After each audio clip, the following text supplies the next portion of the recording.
네, 오늘 요한복음 92탄입니다. 제목은 물고기 없는 어부라는 제목이고요. 요한복음 21장 1절에서 11절까지 말씀 보도록 하겠습니다. 요한복음 이제 마지막 장에 왔어요. 요한복음 21장 1절에서 11절 같이 읽을게요. 그 후에 예수께서 디베라호스에서 또 제자들에게 자기를 나타내셨으니 나타내신 일은 이러하니라. 시몬 베드로와 디두모라 하는 도마와 갈릴리 사람 나다나엘과 세베대의 아들들과 또 다른 제자 둘이 함께 있더니 시몬 베드로가 나는 물고기 잡으러 가노라 하니 그들이 우리도 함께 가겠다 하고 나가서 배에 올랐으나 그날 밤에 아무것도 잡지 못하였더니 날이 새어갈 때에 예수께서 바닷가에 서셔서 제자들이 예수이신 줄 알지 못하는지라. 예수께서 이르시되 얘들아 너희에게 고기가 있느냐 대답하되 없나이다. 이르시되 그물을 배 오른편에 던지라. 그리하면 잡으리라 하시니 이에 던졌더니 물고기가 많아 그물을 들 수 없더라. 예수께서 사랑하시는 그 제자가 베드로에게 이르되 주님이시라 하니 시몬 베드로가 벗고 있다가 주님이라 하는 말을 듣고 겉옷을 두른 후에 바다로 뛰어내리더라. 다른 제자들은 육지에서 거리가 불과 한 50칸쯤 작은 배를 타고 물고기 든 그물을 끌고 와서 육지로 올라가니 그 위에 생선이 놓였고 떡도 있더라. 예수께서 이르시되 지금 잡은 생선을 좀 가져오라 하시니 시몬 베드로가 올라가서 그물을 육지에 끌어올리니 가득히 찬 큰 물고기가 153마리라. 이같이 많으나 그물이 찢어지지 아니하였더라. 아멘. 네, 오늘 본문에 보면 눈치 빠른 요한이 주님이라는 것을 제일 먼저 알아봤어요. 그래서 이제 베드로에게 주님이시다 이렇게 외쳤더니 그 말을 듣자마자 성질 급한 베드로는 겉옷을 입고 한 90m 정도 될 거예요. 거리가 90m 정도 되는 거리를 물속에 퐁당 들어가서 예수님 곁으로 이제 수영해서 가는 겁니다. 그리고 다른 제자들은 작은 배를 타고 와서 예수님을 만나게 되는 거죠. 근데 이상한 건 이 본문에 보면 왜 베드로는 옷을 벗고 물속에 뛰어 들어가는 게 상식적인데 왜 옷을 입고 뛰어 들어갔을까라는 거예요. 그러니까 수영을 좋아하시는 분들은 아시겠지만 이렇게 평상복을 입고 수영할 수 있나요? 네, 수영 못해요. 그러니까 아마추어들은 이 양복을 입고 만약에 수영한다 그러면 안 뜰 거예요. 저는 도저히 그렇게는 못할 것 같아요. 그러니까 수영을 하려면 옷을 벗고 뛰어드는 게 보편적인데 반대로 오늘 베드로의 모습을 보면 겉옷을 입고 그러니까 작업하면서 좀 옷을 벗고 있었던 것 같아요. 작업이라 해봐야 뭐 빈 그물만 들었다 내렸다 하는 건데 어찌됐든 이제 옷을 좀 벗고 있었던 것 같아요. 그래서 옷을 입고 뛰어들었다. 그래서 이 말씀을 해석할 때 보통은 이제 스승에 대한 예의를 갖추기 위해서 겉옷을 입었다라는 정도로 이렇게 이해를 하고 넘어갑니다. 물론 그게 틀린 이야기는 아니에요. 그런데 거기에는 굉장히 메시지가 또 있다는 거죠. 어떤 메시지냐면 역시 구원받은 자를 상징하는 옷을 입는다는 의미가 있어요. 왜 여러분 성경에 보면 구약의 선배들이 좀 많이 그러거든요. 구약의 선배들은 툭하면 옷을 찢어. 아세요? 툭하면 옷을 찢어요. 그러니까 어떠한 강한 부정을 할 때 옷을 좀 찢더라고요. 강한 부정을 할 때. 그러니까 하나님께 간절히 회개할 때도 옷을 찢고요. 또 뭔가를 좀 그거 아니야 라고 할 때도 옷을 찢어요. 그러니까 요셉이 이제 팔려갈 때 르우벤인가요? 르우벤이 또 옷을 찢죠. 요셉이 없어졌다는 사실을 듣고 그걸 확인하고 나서 옷을 찢어요. 그리고 이제 요셉을 이제 애굽으로 팔아버리고 형들이 이제 그 옷을 가지고 막 이렇게 피 묻히고 해가지고 아버지한테 갖다 주잖아요. 죽었다고. 그랬더니 야곱이 어떻게 해요? 야곱 맞죠? 네. 야곱이 어떻게 해요? 또 옷을 찢어요. 그러니까 가나안 들어갈 때도 정탐꾼들이 이제 12명을 먼저 보내잖아요. 그리고 정탐을 했어요. 그랬는데 10명의 그 정탐꾼들은 야, 우린 틀렸다. 우리 못 이겨. 우리 이제 끝났다. 그러니까 백성들이 야, 우리 그러면 다시 애굽으로 돌아가자. 이렇게 된 거예요. 10명의 정탐꾼들이 그 상황을 보고했더니. 그랬더니 갈렙과 여호수아가 어떻게 합니까? 옷을 찢어요. 또 옷을 찢어. 그런 게 어딨어. 그러면서 옷을 찢어요.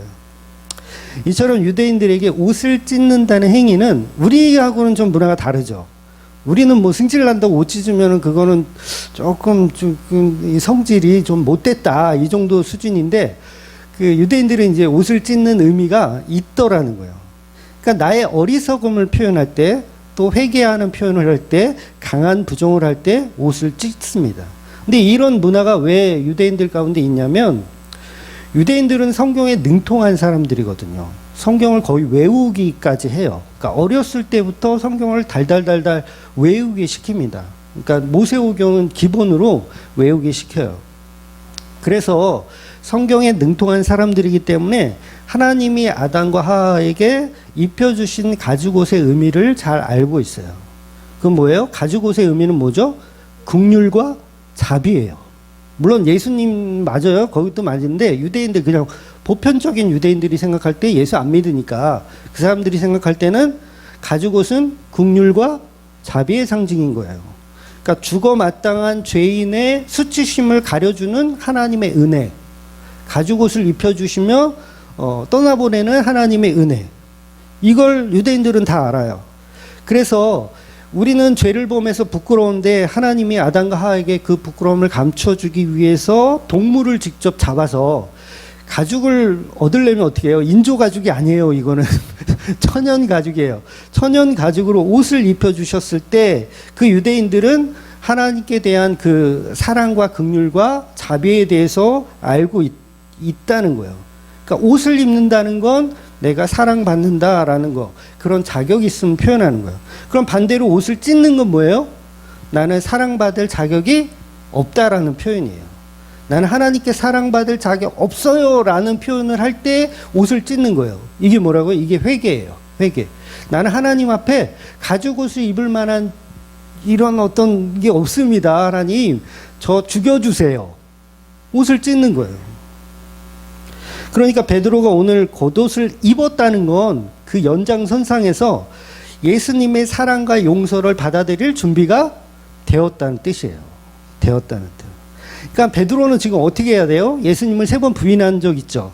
그리고 지금 고기를 잡는데 한 마리도 못 잡았어. 그럼 어떻게 해야 돼요? 예수님 보자마자 옷을 찢고 도망가야 돼요. 이해가 되세요? 예수님 찾아오셔서 아 부끄러워. 나는 주님을 만날 자격이 없어요. 옷을 찢고 옷을 벗고 뛰어들어서 섬으로 도망가야 되는데 예수님 앞으로 오는 거잖아요. 지금 이 반대 얘기를 지금 설명하고 있는 거예요. 그래서 베드로는 이전에는 어때요? 처음에 예수님 만났을 때는 주님 나를 떠나소서 그랬어요. 처음 예수님 만났을 때 나는 죄인이로소이다. 주님 나를 떠나세요. 근데 지금 어때요? 예수님 앞으로 가는 거예요. 지금은 더 죄인인데 배신했고 완전 말도 되게 안 듣는 그런 제자인데 지금은 오히려 옷을 입고 예수님 앞으로 수용해서 가더라는 거예요. 그래서 베드로는 아직 해명할 그럴 만한 시간도 없었잖아요. 내가 왜 3번을 부인했는지. 그런데 베드로는 죄인임을 알고 예수님이 그 죄를 덮을 수 있는 능력자이심을 지금 배워가고 있는 거예요.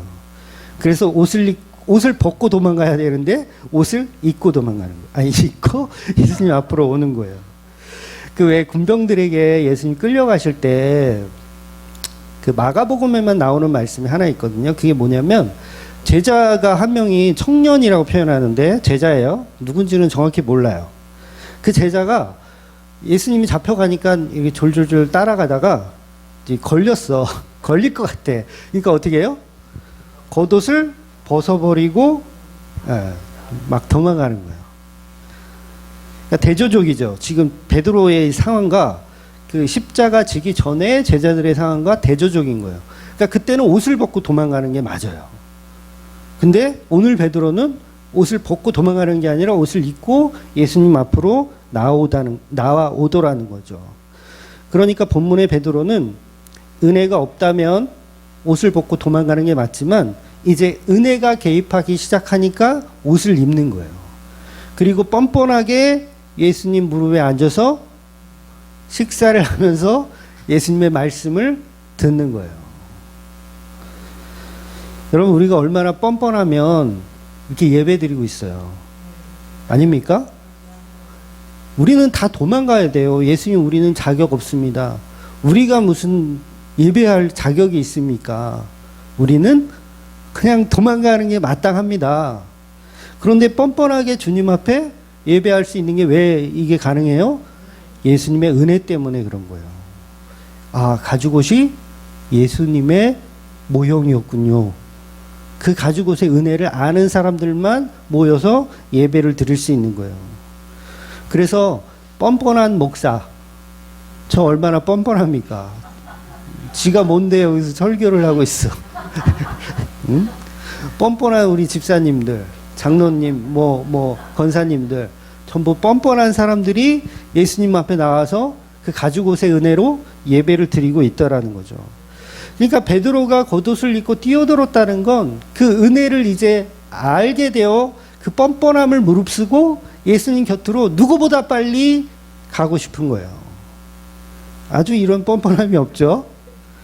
아마 다른 제3자가 본다면 베드로의 이 행동을 보고 야, 저런 뻔뻔한 인간이 있나. 3번이나 부인하고 뭐 좋다고 지금 쥐구멍에 들어가도 시원치 않을 저 인간이. 그러니까 우리는 다 베드로와 같은 존재들인데 예수님이 주신 그 예복을 입고 잔치에 참여하는 거예요. 그게 교회들입니다. 예수님의 몸된 교회이고 신부된 교회들이 예수님의 옷을 뻔뻔하게 입고 예배에 참여하는 거예요. 그래서 지난주에 그 도마의 고백, 당신이 나의 주시며 나의 하나님입니다 라는 고백했잖아요. 베드로가 이걸 지금 표현하고 있는 거예요. 베드로의 그 고백을 오늘 21장에서 베드로가 몸으로 표현하고 있는 거예요. 도마의 고백을 베드로가 표현하는 거. 그래서 그 옷을 입고 예수님 앞에 서는 거. 이거 모형적으로 보여주는 거죠. 그래서 이 부분은 이제 다음 주에 이제 예수님께서 베드로에게 이 사람들보다 네가 나를 더 사랑하느냐? 이런 질문 속에서 이제 한 번 더 자기 부인의 그 부정에 대한 이야기를 설명하실 거예요. 그러니까 배신과 부인에 관한 설명, 그 메시지가 굉장히 중요한 메시지인 거죠. 이제는 도망가지 말고 뭐예요? 예수님 곁에서 예수를 사랑하는 자로 예수의 일을 하는 자로 남아야 된다. 그 메시지를 결론적으로 주고 있는 거예요. 그러니까 베드로가 옷을 입고 바다로 뛰어들었다는 것은 죽어 마땅한 죄인이지만 예수님의 십자가를 내가 보기를 원합니다. 라는 표현인 거예요. 그래서 이제 율법적인 옷은 그만 찢고 맨날 찢고 있어. 십자가의 은혜를 받으면서도 맨날 찢고 있어. 그런데 안 돼요? 그럼 안 돼요. 지금 할 일이 많은데. 지금 제자들이 할 일이 많잖아요. 제자들이 일을 안 하면 어떻게 돼요? 우리 다 예수 안 믿는 거 아니에요. 일을 해야 되는데 계속 옷을 찢고 있어. 계속 도망다니고. 여러분, 그게 회개가 아닙니다. 계속 옷만 찢고 도망가기만 하고 그게 회개가 아니에요. 그래서 성도에게는 예수로 옷 입은 것이 아주 중요한 문제인 거예요. 예수로 옷을 입으면 뻔뻔해지면서 그 뻔뻔함이 뭐예요? 은혜의 삶을 살게 만들어 가는 겁니다. 그래서 부활하신 예수님과 제자들이 첫 번째 만났을 때 도마를 제외한 다른 제자들을 만났어요. 그리고 두 번째 만남은 도마를 포함한 제자를 만났죠. 제자들을. 그리고 오늘이 세 번째 공식적인 만남이에요. 물론 제자들이 예수님을 딱 3번만 만난 건 아니에요. 그 중간중간에 개인적인 만남들이 있었어요. 그런데 요한은 공식적인 만남을 지금 표현하고 있는 거예요. 그래서 첫 번째, 두 번째 만남은 마가 다락방에서 만난 거고 오늘 세 번째는 갈릴리 바다에서 제자들과 만나시는 장면인 거예요. 요한은 왜 이렇게 순서적으로 표현하고 있을까요? 이 만남에 대한 이야기를 첫 번째, 두 번째, 세 번째까지 말하면서 왜 이렇게 순서적으로 말하고 있을까? 이건 예수님의 옷이 어떠한지를 설명하고 싶은 거예요. 예수님의 옷이 어떠한지. 그래서 21장은 요한복음의 20장의 결론이 끝나고 21장의 에필로그예요. 그러니까 앞으로 이제 너희들이 어떻게 살아가야 할지, 살아가게 되는지를 설명하는 에필로그가 21장인 거죠. 즉 넓은 의미로 보면 도마가 없는 상태에서 제자들이 예수님을 다 만났잖아요. 그래서 그 제자들이 10명의 제자들이 한 제자 도마를 놓고 전도를 하는 거예요. 전도가 되던가요? 안 돼요. 희한하지 않아요? 10명이 한 명 놓고 전도를 못 해요. 그런데 이 도마가 뭐 길 가던 사람 아무나 끄집어 놓고 지금 전도하는 게 아니잖아요. 3년 반을 예수님과 함께 동고동락하고 우리와 함께 동고동락한 제자예요. 믿을 만한 제자죠. 한마디 던지면 믿을 것 같은, 아닙니까? 도마는 그런 존재였어요. 믿을 것 같은데 10명의 제자가 이야기를 하는데, 복음을 전하는데 도마가 믿어요, 안 믿어요? 안 믿어요. 잘 믿을 것 같은데 뒤통수를 쳐요. 잘 믿을 것 같은데 뒤통수를 치는 거. 이런 경험이 있으셔야 될 텐데 전도가 안 되더라는 거예요. 여러분, 이 도마는 보통 내기가 아니거든요. 그러니까 믿음이 현찮은 사람이 아니에요. 여러분, 제자 중에서 넘버 원이 누굴까요? 보통은 다 베드로라고 하죠. 넘버 투는 누굴까요? 저는 넘버 투, 개인적인 건데 넘버 투는 저는 가룟 유다라고 생각해요. 네, 넘버 투는. 그리고 넘버 쓰리를 굳이 매기자면 저는 도마라고 생각해요. 지극히 개인적인 거예요. 그러면 최소 넘버 쓰리면 믿을만 할 텐데 복음을 안 믿더라는 거예요. 그래서 요한은 그 부정적인 면을 3번이나 반복해서 지금 설명하고 있는 거예요. 인간의 힘으로 아무리 떠들어봐야 믿을 것 같은 인간 믿더라? 안 믿더라예요. 그러니까 뭐가 필요하다? 성령의 은혜가 필요하다는 걸 계속 반복적으로 설명하는 거예요. 그래서 요한은 나중에 결론으로 더 말씀드리겠지만 성령이 임하면 너희들은 이제 다 죽었어요. 네가 하고 싶은 대로, 네가 가고 싶은 대로 못 다녀. 이제 너네들은 딱 걸린 거야. 이 얘기를 결론으로 주는 거예요. 그래서 3번이나 반복하면서 인간의 부정함, 인간의 능력 없음을 계속 설명하는 거예요. 그래서 인간의 능력으로는 전도가 안 되더라는 거죠. 예수님이 오셔서 해야 돼요. 예수님이 오셔서 전도해야 도마가 그때야 비로소 당신이 나의 주시며 나의 하나님이다를 믿는 거예요. 그러니까 지금도 마찬가지죠. 예수님이 오셔서 전도를 해야 전도가 되는 거예요. 그걸 성령이라고 하는 거고 예수님의 영이라고 하는 거예요. 그러니까 저에게, 여러분에게 예수님의 영이 임하면 이 영이 전도하면 전도가 되는데, 우리가 그냥 우리의 지식과 우리의 논리로 아무리 떠들어봐야 믿을 것 같은 도마가 뒤통수를 치더라는 거예요. 너나 믿어라 이쌍 그러면서 뒤통수를 치더라는 거예요.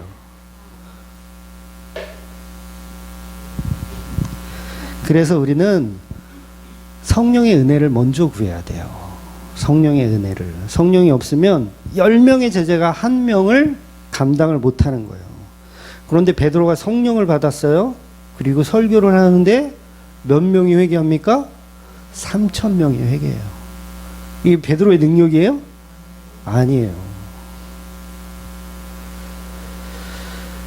그러니까 우리가 늘 항상 어떤 교회를 부흥하고 성장하고 전도를 하기 위해서는 성령 받음이 제일 중요한데 우리는 다른 거에 목적 삼잖아요. 어떤 교회의 시설, 좋은 주차장. 오늘 아침에도 우리 새로 오신 분이 주차장 때문에 애를 먹으셨는데 좋은 주차장. 그런 걸로 교인들을 끌어모으려고 하죠. 어떤 교회 보니까 우리 교회는 방방 시스템이 잘 돼 있는 어린이들을 이렇게 안전하게 케어할 수 있는 시설을 갖춘 교회다는 걸 메인에 이렇게 홈페이지 메인에 올려놨더라고요. 야, 과연 그게 전도에 효과적일까? 물론 그건 사람 모으는 데는 효과가 있을지는 모르겠지만 전도에는 전혀 상관이 없는 거예요. 그러니까 주차하기 힘드셔도 주차를 하셔야 돼요. 여기 골목 어디에든 네, 주차를 하셔야 돼요. 방법이 없어요. 지금 공영주차장 공사 들어갔어요. 그러니까 공영주차장이 길 건너 바로 있거든요. 근데 내년 5월에 완공이더라고요. 공사가 들어가서. 주차 대수가 120대나 돼요. 일요일은 무료입니다. 네. 주님 간절히. 네. 농담이고요. 네. 그런 시스템으로, 그런 시설로 사람을 끌어모으는 게 아니라 성령의 은혜가 있어야 된다는 거예요. 아무튼 이렇게 불편한 곳에 오셔서 예배드린 여러분이 왜 오셨겠어요? 성령의 은혜예요. 누가 봐도 이건 성령의 은혜입니다. 그러나 성도는 어떤 교회의 시설이 중요하지 않고 그곳에서 예수 그리스도의 보혈의 은혜가 있는지, 피 나눔이 있는지, 살 나눔이 있는지를 보셔야 된다는 거죠. 그래서 우리 교회 한 권사님 밥이 맛있어요. 밥 맛있어서 오십니까? 물론 밥은 맛있어요. 밥은 맛있지만 그 점심 한 끼 먹으려고 수십 킬로를 달려오는 건 사실 아니잖아요. 그보다 더 중요한 게 있죠. 그건 옵션. 어떻게 보면 옵션. 있어도 되고 없어도 그만인 거. 그러나 중요한 건 성령의 은혜로 우리가 일구어 가야 된다는 거예요. 성령의 은혜로. 그래서 모든 전도는 내가 하는 게 아니라 내 안에 계신 예수의 영이 하시는 거예요. 그래서 아무리 우리가 말을 잘하고 논리적으로 전도를 해도 성령의 은혜가 없으면 안 돼요. 그러니까 어떤 교회는 막 그 홍보지 보니까 막 연예인들이 있더라고요. 우리 교회는 뭐 연예인 김원땡이 다닌다. 막 이런 식으로 홍보를 하더라고요. 아, 우리 교회 연예인 언제 오나? 나도 한번 포스터를 만들어 봐. 근데 그게 다 소용없는 짓이에요. 사람 끌어모으는, 대형화시키는 거죠. 사람을 대형화시키는데 그 안에 복음은 없어요. 그게 슬픈 거죠. 그래서 성령의 은혜가 없으면 결국 종교 생활을 하다가 끝나는 거예요. 그래서 성령께서 눈과 귀를 열어주셔야 그때 비로소 성령의 은혜를 받아들이게 되는 겁니다. 그만큼 하나님의 사역에 있어서 우리 인간은 무기력한 거예요. 무능력한 거고요. 그래서 복음 전파는 예수님이 하시는 일이에요. 하나님이 하나님의 열심으로 일하시는 거지 우리의 열심으로 일하는 게 아닙니다. 우리가 우리의 열심으로 일하면 종교인들만 모아요. 열심히 종교인들 모으는 거예요. 그리고 우상 숭배를 하는 거예요. 나라는 자아의 우상을 열심히 섬기십시오. 섬기세요. 뭐 시간이 난 다음에 목사도 좀 섬겨주시고요. 막 이렇게 종교를 만들어가는 거예요. 그러니까 우리는요, 예수 믿으면서 칭찬받을 생각을 아예 하지 마세요. 예수님에게, 하나님에게 칭찬받을 생각 아예 하지 마시고 상급받을 생각도 아예 하지 마세요. 왜? 내가 한 게 아니니까. 말로는 주의 종이라고 하면서, 그렇잖아요. 주님의 종이라고 하면서 자꾸 보수를 요구하는 거죠. 종은 보수를 요구할 수 있나요? 없어요. 그 생명까지도 주인의 것인데 내가 저 종 마음에 안 들어. 저 종은 내가 죽여버려야겠어. 그래도 할 말 없는 게 종이에요. 그런데 종이 자꾸 뭔가를 요구해. 계속. 그러면 이게 종이에요? 이게 상전이에요? 그래서 주신 분도 하나님이요, 가져가신 분도 하나님이라는 게 그게 허튼 말이 아니고요. 그 말이 본질적으로 맞는 말이에요. 그래서 오늘 본문에 보면 베드로를 포함한 7명의 제자가 아직 성령을 가시적으로 받지 못한 상태예요. 여전히 자기 재능과 자기 능력으로 살아가고 있는 모습이죠. 물론 이들이 지금 예루살렘에 계속 있지 않고 세 번째 만남에서는 예루살렘을 떠나서 갈릴리로 왔다는 건 칭찬해 줄만 합니다. 예, 이거 어찌됐든, 그 과정이 어땠는지 성경은 설명하고 있지는 않지만, 어쨌든 지금 갈릴리로 왔다는 건 칭찬해 줄 만해요. 그런데 문제는 뭐냐면, 그럼 약속한 대로 갈릴리에 왔어요. 그러면 여기서 예수님 만나기로 했잖아요. 그러면 그동안 뭘 하고 있어야 될까요? 복음을 전해야죠. 예수님 부활하셨다. 예수님 십자가에 죽으셨는데 너네들 다 알지? 십자가에 죽은 사건, 예루살렘에서 엄청난 사건이었어. 그런데 그분이 부활하셨어 라고 갈릴리 온 동네를 돌아다니면서 전도를 하고 있어야 되잖아요. 근데 뭐 하고 있었어요? 야, 나는 고기나 잡으러 가련다. 애씨 언제 오시는 거야 도대체? 약속을 해놓고 예수님 시간 약속을 이렇게 안 지키셔. 난 고기나 잡으러 가련다. 그랬더니 다른 제자들도 그래 우리도 고기나 잡고 있자. 이게 뭐예요? 이 행동이 속 터지는 행동을 하고 있는 거예요. 그래서 밤새도록 고기를 잡아요. 빈 그물을 내렸다 올렸다 내렸다 올렸다 하는 거예요. 바로 그때 예수님이 세 번째로 찾아오시는 거예요. 이들은 모두 어부 출신이기 때문에 고기 잡는 방식에 대해서는 두말하면 잔소리입니다. 너무 잘 아는 사람들이에요. 여러분이 많이 배우고 많이 공부해서 성경을 논리적으로 조리 있게 잘 푼다고 해서 전도가 되지 않는 것처럼 오늘 베드로와 제자들은 자기들의 지식을 총동원해서 고기를 잡고 있어요. 그런데 잡을 수 있다 없다? 없다예요. 물고기가 한 마리도 없어요. 여러분 목욕탕에서 족대 아세요? 족대? 물고기 잡는 족대? 대나무 양쪽에 있어 그물 있는 그걸 족대라고 하거든요. 우리는 금촌에서는 반도라고 옛날에 불렀는데 그 족대를 가지고 목욕탕에서 막 고기를 잡고 있대요.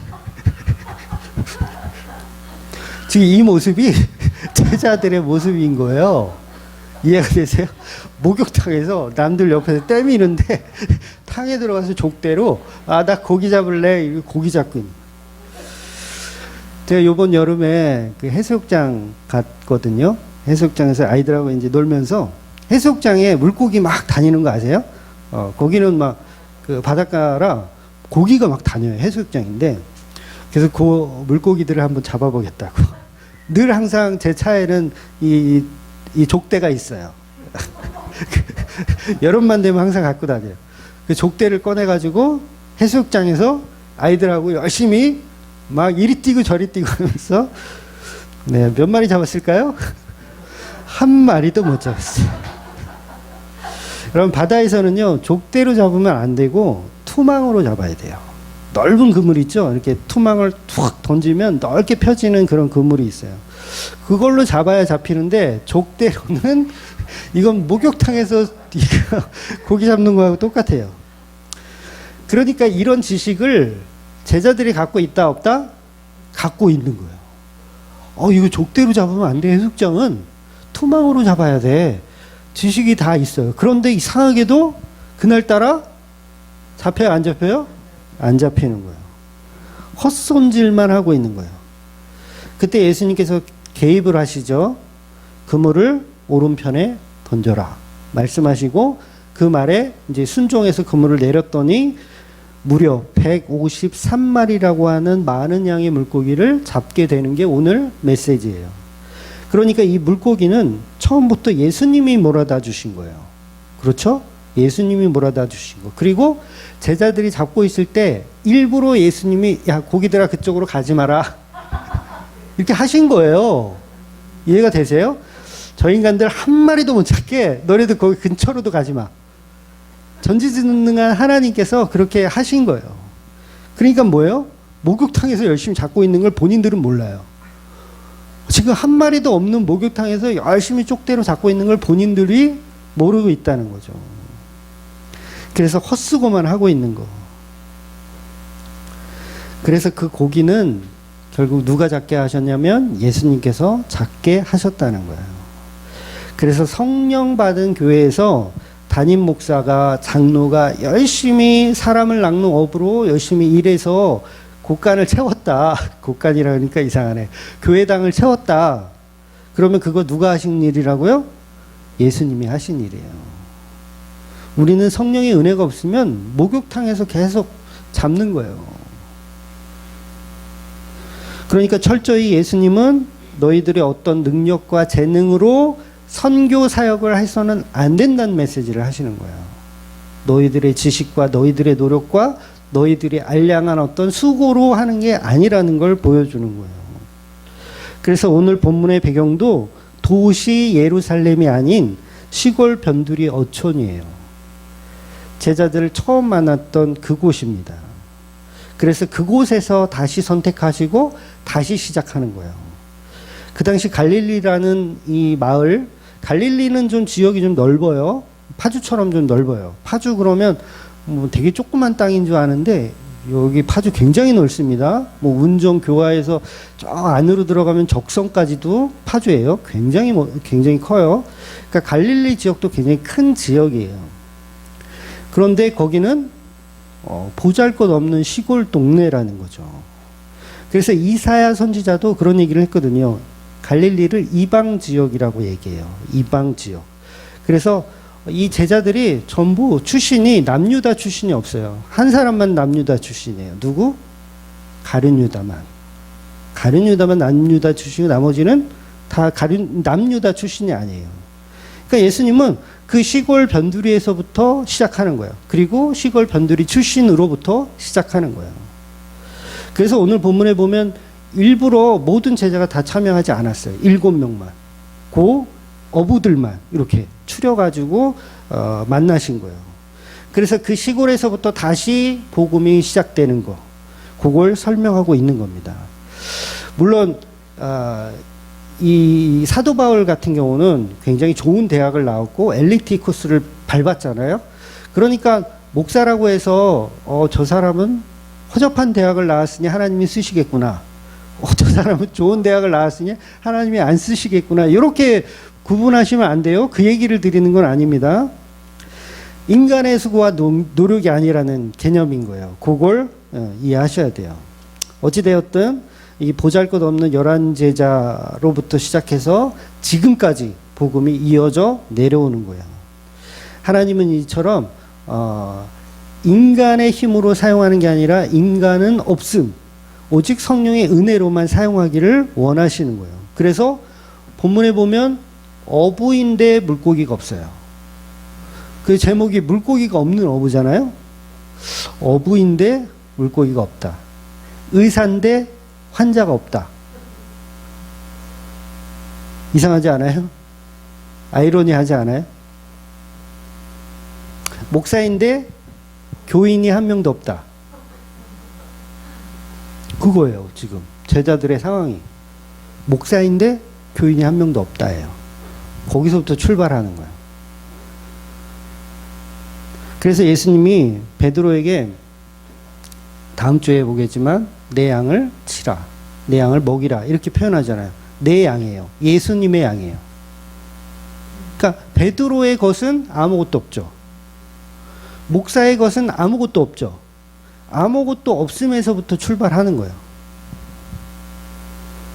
그래서 베드로는 목자가 아니고 목자 옆에 이리 뛰고 저리 뛰고 하는 뭐라고? 개. 목자 옆에 이리 뛰고 저리 뛰고 하는 개. 그러니까 목사도 마찬가지고 우리 전부 다 마찬 거예요. 이리 뛰고 저리 뛰고 하는 개예요. 그래서 누구의 양을 먹이라? 예수님의 양을 먹이라. 오늘 본문도 처음엔 예수님이 제자들 만날 때 똑같은 사건을 이렇게 내러티브 하고 있거든요. 똑같은 내용으로. 그러니까 어부인데 물고기가 없어요. 처음 만날 때도 똑같아요. 빈 그물만 손질하고 있어요. 어부인데 고기가 없는 제자들. 그러니까 예수님은 너희들은 지금 빈 그물이니 물고기 하나도 없네. 물고기 하나도 없네. 그러면 일을 시작해보자. 이렇게 되는 거예요. 그래서 하나님의 사역은 인간의 재능이 아닌 완전한 관계성에서부터 시작하는 거예요. 관계성. 내 양을 먹이라? 네가 나를 사랑하느냐? 이 관계성으로부터 시작하는 거예요. 재능이 아니에요, 절대. 우린 많은 오해를 해요. 재능으로 사역을 한다고 생각해요. 그래서 달란트의 비유도 어떻게 해석하냐면 다 재능으로 해석을 해요. 피아노 치는 재능이 있는데 그걸 숨겨. 넌 지옥이야. 이렇게 해석해요. 보통 교회들이 다. 드럼을 칠 줄 아는데 드럼 치는 재능을 숨겨. 넌 지옥이야. 이렇게 해석을 한단 말이에요. 근데 그 얘기가 아니라 달란트 비유는 관계성을 이야기하는 거예요.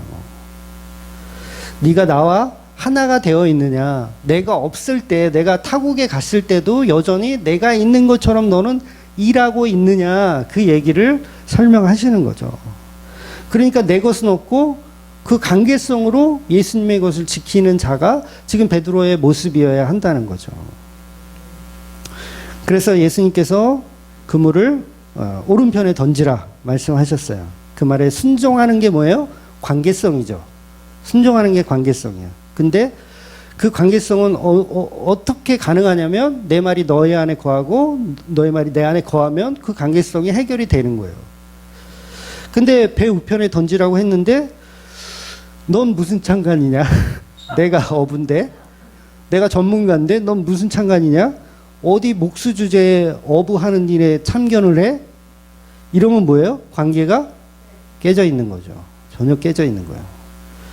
그러니까 예수님, 목회는 제가 잘하니까 좀 들러붙지 마시고 좀 저리 떨어져 계세요. 이거는 무조건 주차장부터 넓혀야 돼요. 예수님 무슨 소리를 하세요? 주차장부터 넓혀야 되고 연예인 일단 끌어모아야 되고 좀 저리 좀 가요. 목회는 제가 전문가예요. 이러면 뭐예요?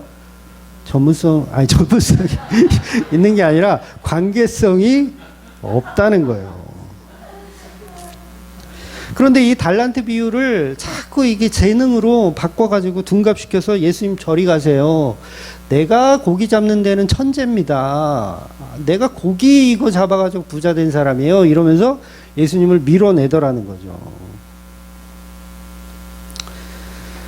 그래서 깊은 곳에 고기가 있는지 없는지 베드로는 너무도 잘 알고 있지만 깊은 곳에 내려서 고기를 많이 잡았던 그 첫 사건을 계속 기억하고 있는 겁니다. 그래서 하나님이 사용하시는 방식은 빈 그물부터 시작하는 거예요. 빈 그물. 교회가 마찬가지예요. 빈 그물로 시작하는 거예요. 우리 주맘교회가 처음에 예배 드릴 때 안 계셨죠?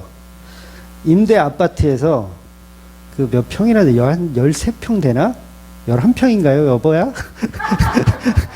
11평 되는 임대 아파트에서 우리 아내하고 큰 아들하고 큰 딸하고 작은 딸하고 막내는 태어나기 전에 예배 드렸어요. 예배 드렸어요. 그러면서 이제 지금까지 시간이 흘러온 거죠. 그때 가정 예배 때 들었던 그 첫 설교를 저는 지금도 기억해요. 놀랍죠? 네, 여태까지 한 설교 기억이 안 나거든요. 지난주에 무슨 설교를 했는지.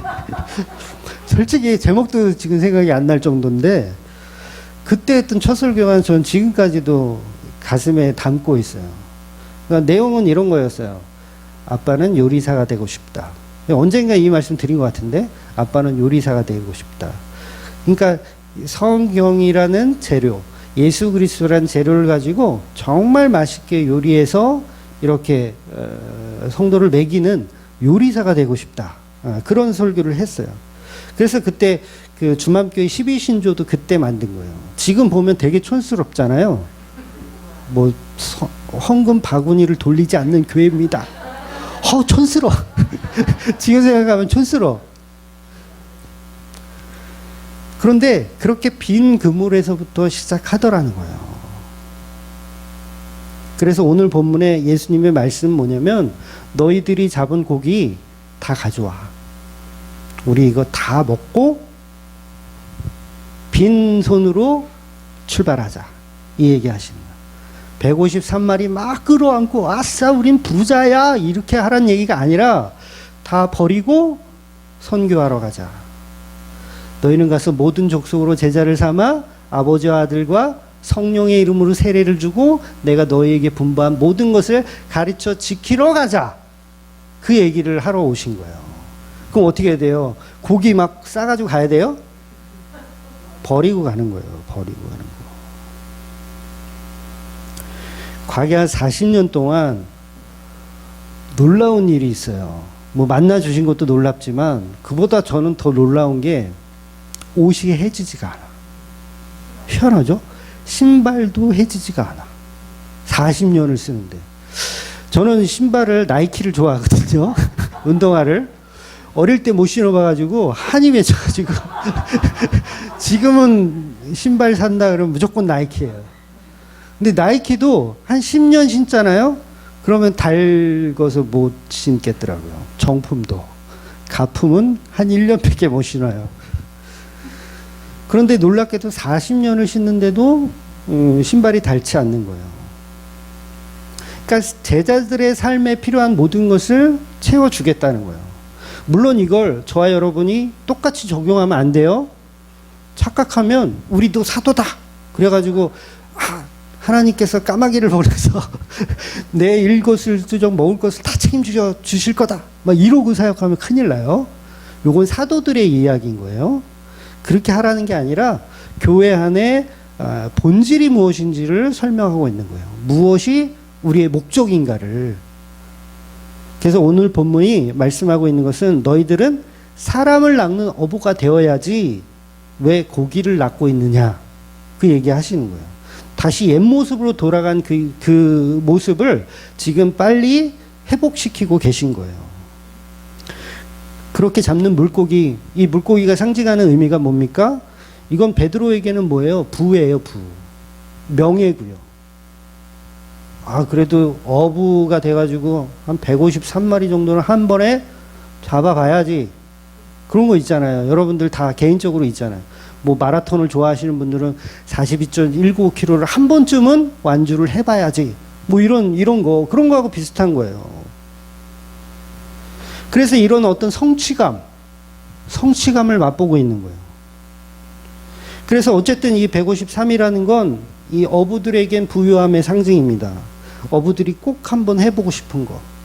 제가 어릴 때 민물 낚시를 많이 다녔어요. 민물 낚시 굉장히 좋아했거든요.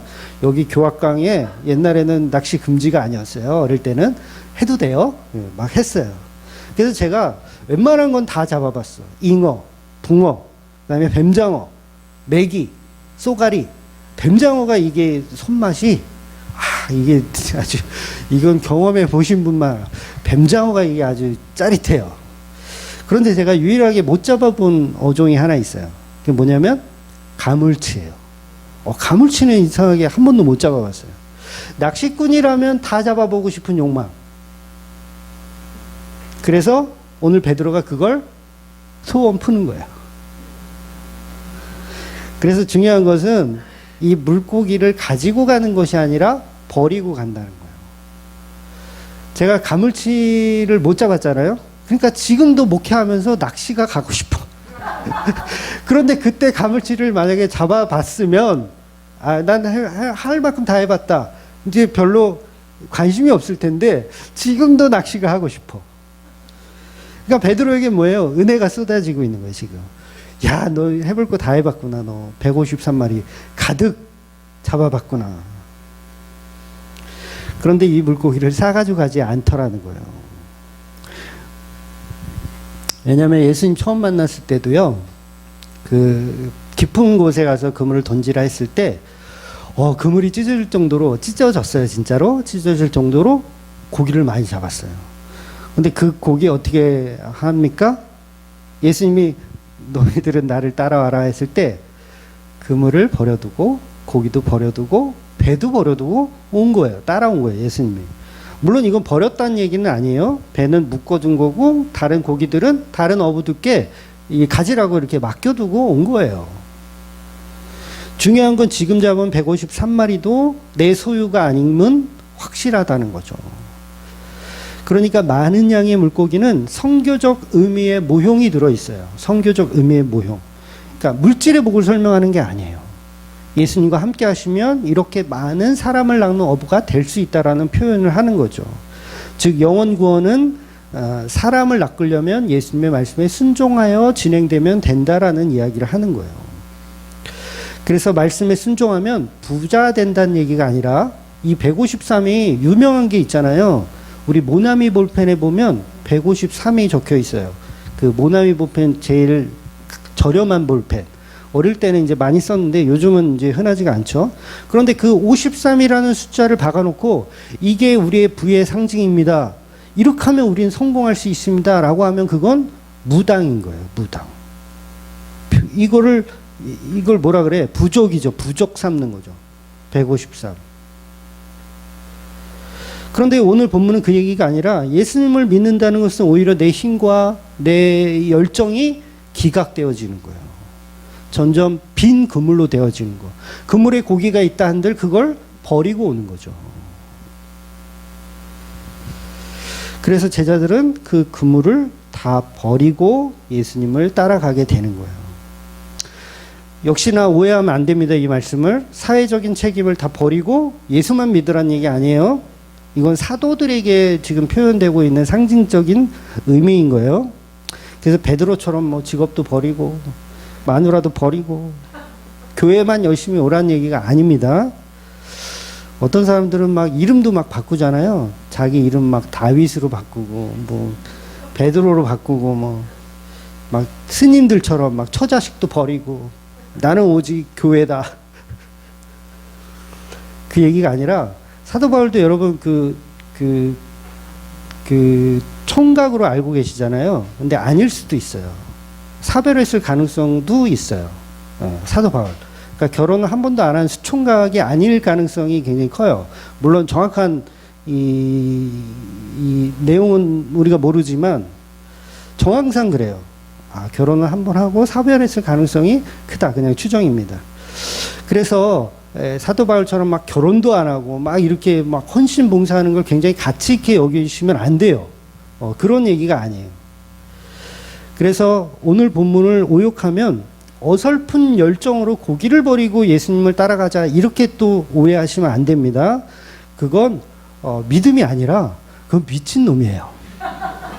네? 이해가 되세요? 처자식을 다 버리고 부모도 버리고 공양도 하나도 안 하고 집에서 애들은 막 쫄쫄 굶어가는데 금요철야에서 막 주여만 외치고 있고 이러면 그건 이거 미친 놈이 아니라 이거 절대로 그 얘기를 하는 게 아닙니다. 바울을 포함한 12제자는 아주 특별한 계시를 통해서 성경은 특별 계시예요. 특별 계시를 통해서 어떻게 제자들이 선교를 이루어 가는지를 표현하고 있는 거예요. 그래서 본문의 이 본질은 저와 여러분이 가지고 있는 가치와 자아를 십자가 앞에 내려놓고 예수를 따르라는 거지 사도들을 흉내내라는 게 아니에요. 사도들을 흉내낼 필요는 없어요. 계시가 완성되었기 때문에 흉내내는 게 아니라 그 본질들을 이해하고 가는 거예요. 그 본질이 뭐예요? 세상의 부와 명예를 목적 삼아 살지 않고 예수님의 은혜를 십자가를 목적 삼아 살아야 된다. 그 메시지를 주시는 거예요. 그런데 우리는 예수님께 날마다 덤비며 따지잖아요. 여러분 안 따집니까? 예수님께 덤비며 따져요. 어디 목수가 어부하는 일에 참견하냐고 계속 따져요. 그런 태도를 버리라는 거예요. 그런 태도를 버리고 빈 그물로 따라가야 된다. 배에 가득 잠길 정도의 나의 욕망을 버리고 주님의 가치를 보라는 거예요. 비운 만큼 빈 그물이 되어가는 거. 그럴수록 더 커지는 거예요. 우리의 그릇은 더 커지는 거예요. 그래서 오늘 본문과 3년 전의 본문과 크게 차이 나는 게 한 가지가 있는데 그게 뭐냐면 3년 전에는 고기를 잡는데 그물이 찢어져요. 그런데 오늘 본문에는 그물이 찢어지지 않아요. 요 차이가 있어요. 그러니까 고기를 세어볼 수 있을 정도로 찢어지지 않는 상황인 거죠. 이건 어떤 의미가 있을까요? 물론 양쪽 모두 많이 잡았다라는 표현이에요. 양쪽 모두 많이 잡았다. 그런데 그물이 찢어지고 안 찢어지고의 표현은 예수님이 함께 하시면 절대로 한 명도 놓치지 않는다는 거예요. 한 사람도 택한 백성은 놓치지 않는다. 그래서 이 153이라는 숫자를 해석할 때 아직도 이건 학자들 가운데서 의견이 분분하거든요. 왜 요한은 굳이 물고기 숫자를 기록하고 있을까? 153. 그래서 어거스틴이라는 사람은 이렇게 해석을 했어요. 153을 구약의 10, 십계명, 구약의 10, 그 다음에 신약의 완전수 7, 그래서 17이 되잖아요. 그래서 1 더하기 1 더하기 2 더하기 3 더하기 4 더하기 5 더하기 해서 17까지 더하면 뭐가 된다? 153이 돼요. 놀랍죠? 이런 걸 알레고리적 해석이라 그러는 거예요. 이런 건 쓰레기입니다. 그냥 버리셔야 돼요. 그러니까 이 알레고리적 해석과 모형론은 확연히 달라요. 왜냐하면 알레고리는 성경이 성경을 해석하지 않는 거예요. 그러니까 예를 들면 노뱀이 있어요. 구약에 노뱀이 있죠. 노뱀 사건이 있었어요. 그런데 이게 노뱀 사건이 구약에서 끝나. 그리고 신약에 아무 내용도 없어. 그러면 이 노뱀을 예수님으로 연결하면 안 돼요. 근데 예수님께서 연결을 해주시죠. 모세가 광야에서 뱀을 든 것처럼 인자도 들려야겠다. 해석을 해줬어요. 그러니까 성경이 성경을 해석한 거예요. 그런 경우 이거는 모형론이라고 하는 거예요. 모형론. 알레고리가 아니라. 그래서 모든 성경은 모형론입니다. 그냥 알레고리로 착각하시면 안 돼요. 그래서 막 153을 갖다가 막 짜증기를 내가지고 막 1은 유일하신 하나님, 5는 모세오경, 3은 삼위 하나님 이래가지고 153을 막 나름대로 해석하면 그거 뭐다? 그건 쓰레기다. 그래서 수많은 모형론과 이 알레고리는 조심하셔야 돼요. 그 신천지가 그거 전문이잖아요. 알레고리 해석. 막 이거는 뭐고 저거는 뭐고 막 갖다가 붙여. 근데 성경적 근거가 전혀 없어요. 그러면 이 153은 뭘까? 제가 어릴 적에 이 모나미 볼펜의 153이 이게 성경에 있는 말씀이라는 걸 알고 연구하기 시작했어. 도대체 이 153은 무슨 뜻인가? 그래서 주위에 계신 뭐 집사님들 아니면 그 청년 뭐 회장이나 형들한테 물어봤어. 153이 도대체 무슨 뜻이냐? 근데 말해주는 사람이 없더라고. 모르더라고요, 다. 근데 그 당시에는 뭐 주석책도 없고 뭐 아무것도 없잖아요. 어릴 때니까. 너무 궁금해서 머리가 빠질 것 같았어. 너무 궁금해서. 저는 이런 거 꽂히면은 막 이게 승질이 못 돼가지고 어떻게든 알아내야 되거든요. 근데 제가 그때 답을 찾았어요. 답을 어디서 찾았냐면 희한하게 백과사전에서 찾았어요. 백과사전에서. 그러니까 창세기 1장에 보면 이런 표현들이 있거든요. 창세기 1장 11절에 보면 하나님이 이르시되 땅과 풀과 씨 맺는 채소와 각기 종류대로 땅이 풀과 각기 종류대로 씨 맺는 채소와 각기 종류대로 무슨 주문가인데 각기 종류대로 만드셨다라는 표현이 있어요. 제가 백과사전을 보다가 물고기를 보는데 물고기 보면 이게 백과사전에 이렇게 나와 있어요. 수중 생활을 하고 지느러미가 있고 아가미로 호흡하는 척추동물의 총칭. 그러면서 쭉 나오면서 현재 전 세계에 발견된 물고기는 약 2만여 종이 있고 우리나라에는 870여 종의 물고기가 서식한다. 이렇게 표현되어 있어요. 그래서 제가 무릎을 탁 쳤어요. 유대인들 사이에 가지고 있었던 물고기 종류가 아닐까 추측이에요. 그냥 그 당시 추측했어요. 그리고 문제를 풀었다고 생각했죠. 저는 풀었어요. 그리고 나중에 이제 신학교에서 이제 배우게 됐는데 저하고 똑같은 주장을 한 사람이 있더라고요. 오리겐이라는 신학자가 갈릴리 지역의 어부들은 다 알고 있었다. 그러니까 갈릴리 지역에서 이 그물로 잡을 수 있는 어류의 종류의 수가 153종이라는 걸 어부들끼리는 알고 있었다는 거예요. 그러니까 요한이 153이라는 걸 기록했을 때 제자들은 다 알아들어요? 못 알아들어요? 알아들어요. 그러니까 이건 알레고리적 해석이 아니라 모든 종류를 상징하는 물고기였다라는 의미였어요. 그러니까 베드로는 뭘 했다? 소원 성취 다 했다. 모든 어부로서 모든 물고기 다 잡아봤으니 이제 그거 그만하고 사람을 낚는 어부가 되어서 모든 인류를 구원하는 역할을 해야 된다. 그러니까 이제는 사람을 낚는 153마리를 낚아야 되죠. 그러니까 뭐 이거는 제 그냥 상상입니다만 그때 지구상에 153종의 민족이 살았다면 추측이에요. 이런 걸 알레고리라고 하는 거예요. 살았다면 그거 이제 잡으러 가야 되지 않느냐. 바로 이 얘기를 오늘 본문이 이야기하는 거죠. 그래서 153이라는 물고기는 버려두고 진짜 153을 찾으러 선교하러. 이 153이 뭡니까? 예수님의 양. 내 양을 먹이라. 그러면 빨리 찾아가서 먹여야 될 거 아니야. 153 찾아가서.